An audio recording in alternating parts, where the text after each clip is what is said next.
ಕರೆದ ಕಾರಣ ಏನ್ರಿ? ಮೊಟ್ಟ ಮೊದಲು ಎಲ್ಲರಿಗೂ ನಮಸ್ಕಾರ ಹೇಳುತ್ತಾ, ನಾನು ಮಿತೇಶ್ ಪಟ್ಟಣ್, ವಕೀಲರು, ಅಥಣಿ. ಈ ದಿನ ಅಥಣಿಯಲ್ಲಿ ಪ್ರೆಸ್ ಮೀಟ್ ಮಾಡಲು ಕಾರಣ ಏನೆಂದರೆ, 7-8 ದಿವಸಗಳಿಂದ ಗುರ್ಲಾಪುರ ಕ್ರಾಸ್ನಲ್ಲಿ ನಮ್ಮ ರೈತರು ಪ್ರತಿಭಟನೆ ಮಾಡ್ತಾ ಇದ್ದಾರೆ. ಹಾಗೆ ನಮ್ಮ ಅಥಣಿಯಲ್ಲಿ ಕೂಡ ಇವತ್ತಿಗೆ 4ನೇ ದಿನವಾಗಿ ಪ್ರತಿಭಟನೆ ಮುಂದುವರೆದಿದೆ. ಸದರಿ ಪ್ರತಿಭಟನೆಯಲ್ಲೂ ದಿನಕ್ಕೂ ನಾವು ಪ್ರತಿಭಟನೆಯಲ್ಲಿ ಭಾಗಿಯಾಗಿದ್ದೆವು. ಹಾಗೂ ನಮ್ಮ ಎಲ್ಲ ವಕೀಲರ ಸಂಘದ ವತಿಯಿಂದಲೂ ಪ್ರತಿಭಟನೆಯಲ್ಲಿಯೂ ಬೆಂಬಲವನ್ನು ಸೂಚಿಸಿದೆವು. ಮುಖ್ಯವಾಗಿ ನಾವು ಸರ್ಕಾರಕ್ಕೆ ಏನು ಮನವಿ ಮಾಡಿಕೊಳ್ಳೋದಂದರೆ, ದಯಮಾಡಿ ಸರ್ಕಾರದವರು ತಾವು ನಮ್ಮ ರೈತರಿಗೆ ಬೆಂಬಲ ಬೆಲೆ ನೀಡಬೇಕು.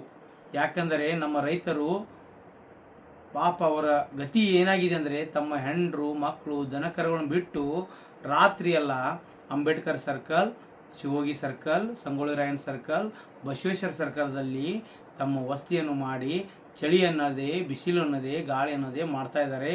ದಯಮಾಡಿ ನಮ್ಮ ಮುಖ್ಯಮಂತ್ರಿ ಸಿದ್ದರಾಮಯ್ಯವರೇ, ತಾವು ದಲಿತರು, ಬಡವರು ಹಾಗೂ ರೈತರ ಪರ ಇದ್ದಂಥವರು, ದಯಮಾಡಿ ನೀವು ನಮ್ಮ ರೈತರಕ್ಕೆ ಹೋರಾಟಕ್ಕೆ ಒಂದು ಬೆಂಬಲ ಬೆಲೆ ಘೋಷಿಸಬೇಕು ಹಾಗೂ ನಮ್ಮ ರೈತರಿಗೆ ನ್ಯಾಯ ಕೊಡಿಸಬೇಕು ಅಂತ ದಯಮಾಡಿ ಈ ಎಲ್ಲ ಮಾಧ್ಯಮದ ಮುಖಾಂತರ ನಾನು ಕೇಳಿಕೊಳ್ಳುತ್ತೇನೆ.